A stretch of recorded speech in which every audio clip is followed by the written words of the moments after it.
शुभ सकाळ मंडळी. तर चला, सकाळचे काम झाले तर सकाळचे भांडे वगैरे भरपूर होते. तर आधी तर की नाही सकाळचे काम सारून घेत असते, पुन्हा जे दुसरे कोणते मला आगावचे काम करायचे ना. आणि उन्हाळ्यामध्ये कसं रोजचंच आगावचे काम असतात, जसं की नाही डाळी धुळी करणं, पुन्हा ज्या उरलेल्या डाळी आहेत ना त्या वाळू घालणं, जसे पापड्या आहेत पापड्या करणं, पुन्हा राहिलेल्या घरात आहेत ते पण वाळू घालणं.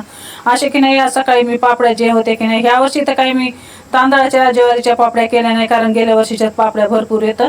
त्याच्यामुळे उपासाचं जे आहे की नाही ते ह्या वर्षी एवढं केलं. आणि जे जुन्या पापड्या होत्या ना त्या आज उन्हाला टाकल्या आणि त्याचे डबे रिकामे झाले होते, ते डबे इथं भरपूर घासले. आणि ही टाकी जी आहे की नाही ह्याच्यामध्ये जे ना आगावीचे भांडे असते, जसं की नाही घरामध्ये कार्यक्रम वगैरे राहिले ना तेव्हा मी ही भांडे काढीत असते. तर ही टाकी पण सकाळी हातासकट घासून घेतली आणि त्याच्यामध्ये भांडे जे आहेत ना बघू शकता इतके भरपूर भांडे आहेत ना. आणि कार्यक्रम असला ना की एरी तर काय असं ठेवावं लागतात, पण कार्यक्रम असला सगळे भांडे जे आहेत ना लागतात. तर सकाळी की नाही टाकी वगैरे घासली, सगळी उन्हाला ठेवली. असं उन्हाळ्यामध्ये की नाही ही कामं जे असतात ना ते हे चालूच असते, जसं की नाही साफसफाई, डाळी धुळी करणं, वाळवण वाळू घालणं. तर आजचा दिवस की नाही मंगळवारचा सकाळचा माझा होता. असा सगळं जे काम आहेत ना सकाळीच पार पाडले, कारण ऊन झालं ना की पुन्हा कोणते कामं सुधारण झाले तर सगळं जे ना. आणि इतके की नाही झुरळ झालेत ना घरामध्ये, म्हणून ह्या टाकीला की नाही कवर लावून आधी तर पॅक केलं आणि पुन्हा त्याचं टोपण लावलं.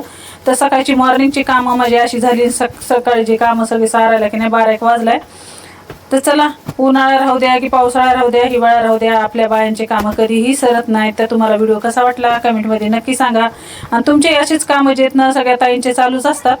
तर चला, सगळे कामं वगैरे सारले आणि ही टाकी जी आहे की नाही व्यवस्थित ठुली, कारण भरपूर पसार असते, सदा काही काढणं होत नाही. जवळ उन्हाळ्यामध्ये की नाही असे जे रागावाचे काम असतात ते करून घेत असते मी.